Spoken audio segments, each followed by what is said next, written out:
Estamos de volta com o Gazeta Entrevista. Conosco o deputado federal Alan Rick, do Democratas. Antes de começar a minha conversa, deixa eu abraçar aqui os nossos parceiros da Copserge, a cooperativa que faz um grande trabalho social, oferece oportunidade de renda para milhares de trabalhadores. Ser um cooperado é estar presente, é unir forças, é confiar no futuro. Ser um cooperado é acreditar no trabalho, estar sempre pronto, com a certeza da vitória. A Copserge acredita no cooperativismo como instrumento de integração, desenvolvimento e prosperidade. Valores que há 18 anos estão presentes em nosso dia a dia. Copserge, feita por pessoas para pessoas. Conosco o deputado federal Alan Rick, do Democratas. Boa tarde, deputado. Boa tarde, Rogério. Prazer mais uma vez estar aqui com você, com os nossos amigos da TV Gazeta. Satisfação é nossa. Deputado, vamos começar por aquilo que ganhou espaço na mídia recentemente, que foi aquela questão envolvendo suas emendas para o estado do Acre, para os municípios do interior, que o governo hesitou em executá-las. O senhor tentou correr atrás do prejuízo, chegou a acionar o Ministério Público Federal. Como é que ficou esse assunto? Rogério, recapitulando para que você em casa possa compreender. Ao assumir o nosso mandato de deputado federal, eu visitei os municípios do Acre, conhecendo cada hospital dos nossos municípios. E pude observar as dificuldades enfrentadas principalmente pelo Hospital de Sena Madureira, o João Câncio Fernandes, e a unidade mista de Acrelândia, onde sequer existe uma UTI para o tratamento de uma situação grave, onde, conversando com o doutor Rafael, com a doutora Carla, eles expressaram a sua impotência diante da dificuldade, da impossibilidade de atendimento de traumas graves, de situações de emergência, onde eles tinham que buscar amparo ou do hospital de Extrema, no caso, inclusive, de maternidade também, que, na verdade, lá em Acrelândia tem uma sala de parto, que, na verdade, é uma sauna de parto, de tão quente que é. E, no caso do trauma grave, de um acidente muito grave, de uma situação de risco de vida, a única saída é colocar a pessoa, o cidadão, dentro de um SAMU e trazer para Rio Branco, ou mesmo para Extrema. Então, isso me sensibilizou muito. Lá em Sena Madureira, o João Câncio Fernandes, a população de Sena que nos assiste sabe disso, Rogério, o hospital está caindo aos pedaços. Os leitos, as enfermarias, o laboratório, cozinha, tudo, embora os profissionais, os funcionários médicos façam o seu melhor, o hospital está sem condições de atender a população. Diante disso, nós apresentamos duas emendas, uma em 2015 e outra em 2016, que foram empenhadas no final de 2016 e prontas para licitação. Estavam as emendas já prontas para que o Estado já fizesse o projeto, já tivesse terminado o projeto, para apresentar à Caixa Econômica Federal a partir de fevereiro de 2017. Isso não foi feito, houve prorrogação de prazo, existe uma cláusula suspensiva em cada contrato, e essas emendas ficaram, então, aguardando para a sua execução, para que abrisse a licitação, o projeto que deveria ser apresentado pelo governo do Estado à Caixa Econômica Federal, que é a gestora do recurso, que vem das emendas, vem do Orçamento Geral da União, das nossas emendas. Muito bem. O governo demorou muito para apresentar esses projetos.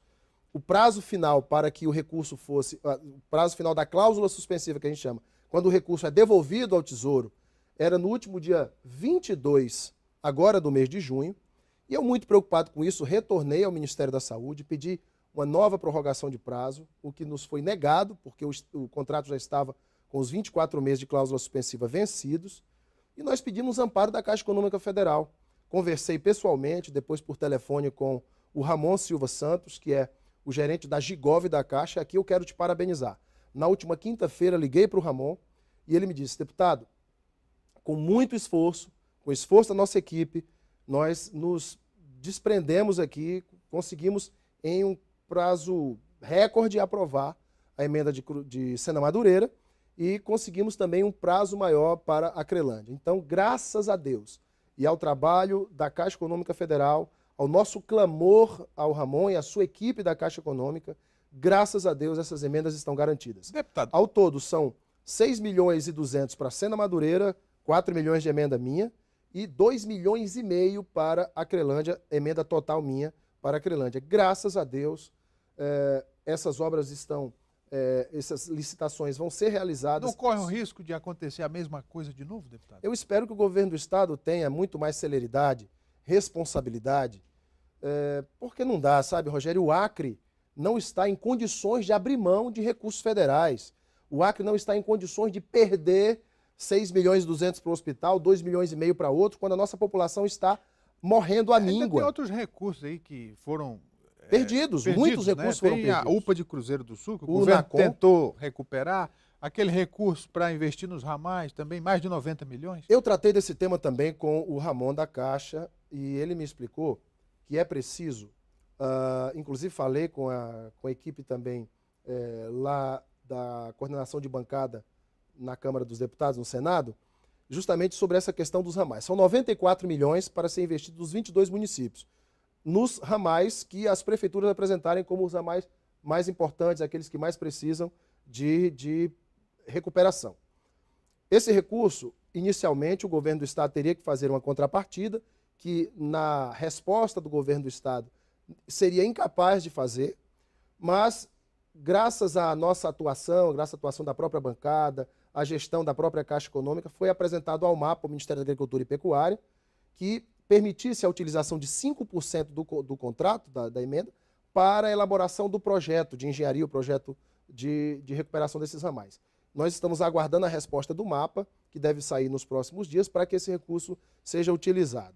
Então, eu vejo que há uma boa vontade da bancada, há uma boa vontade dos parlamentares, mas há muita dificuldade por parte do governo. Eu acredito que nesse fim de festa do governo do PT, no apagar das luzes, eu sinto até uma irresponsabilidade de alguns setores com relação a esses investimentos públicos que são tão importantes e que não podem ser perdidos. Deputado, vamos falar agora da CPI para acabar com a Lava Jato. Pois não é, rapaz? Que foi um assunto que deu muita polêmica aqui no Acre e no resto do país, porque deputados federais assinaram para que a CPI fosse instalada e muitos se arrependeram e teve deputado que, muito experiente, chegou a dizer que foi enganado. O senhor assinou essa CPI também, deputado? Graças a Deus que não.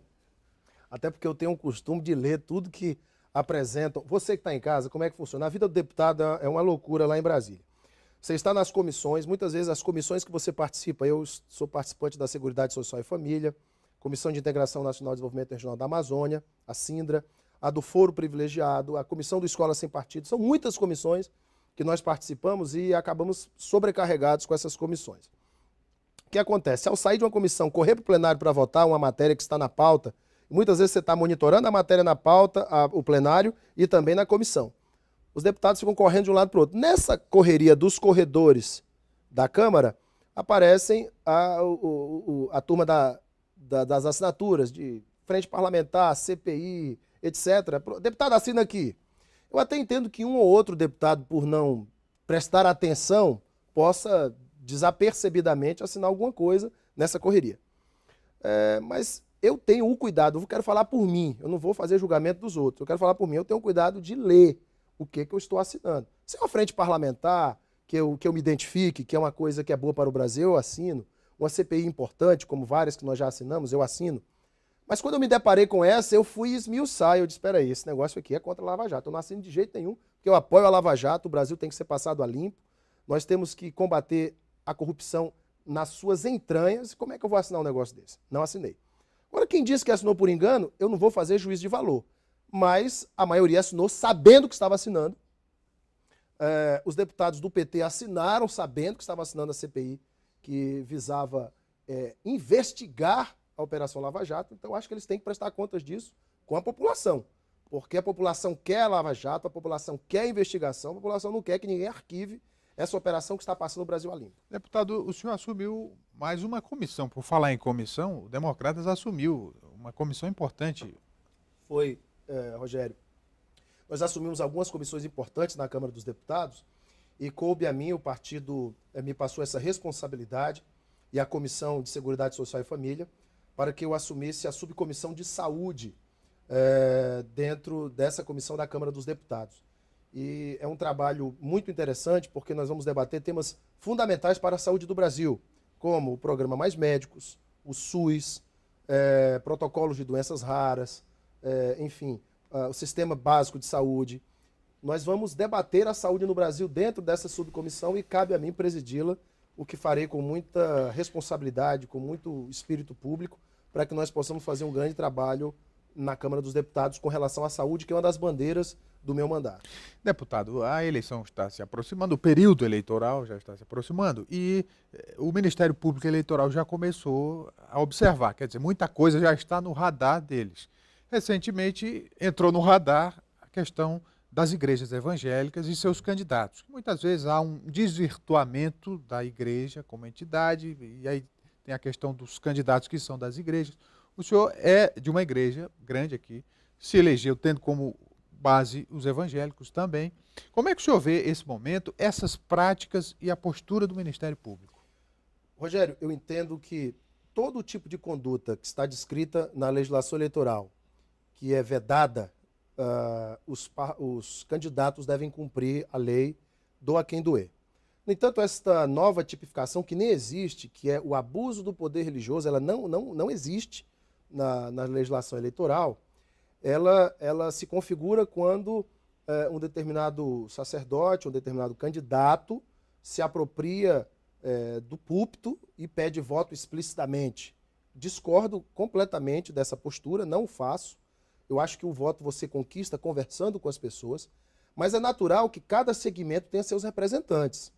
A partir do momento em que você começa, por exemplo, a fiscalizar as igrejas, deve-se fiscalizar sindicatos, categorias de classe que também elegem seus representantes.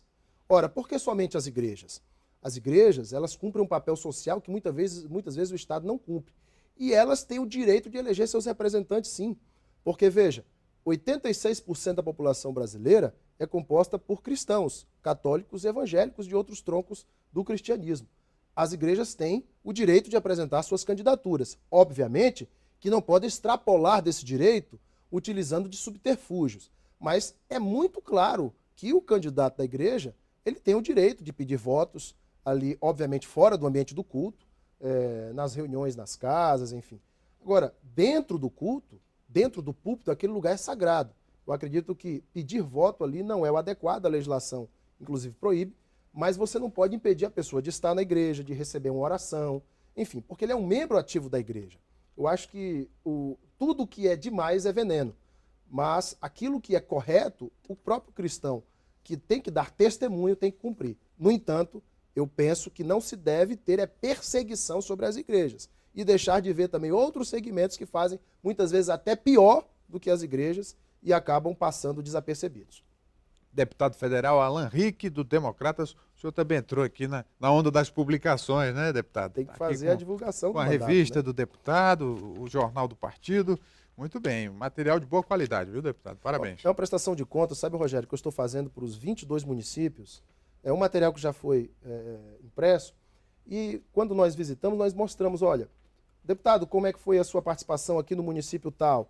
Aqui está a nossa prestação de contas, nossas emendas, o trabalho que fizemos para o município nos ministérios, a atuação parlamentar como um todo em áreas específicas como educação, saúde, segurança, são as áreas mais importantes, esporte. E aí o próprio cidadão vai ter um documento na mão onde ele vai poder conferir e cobrar do mandato a partir desse documento. Eu acho importante isso porque é o que nós chamamos de prestação de contas. Só assim o eleitor vai saber se vale a pena ou não levar esse parlamentar de volta ou retirá-lo do parlamento. Eu acho que isso é fundamental. Muito bem, muito obrigado, deputado. Eu que te agradeço, Rogério.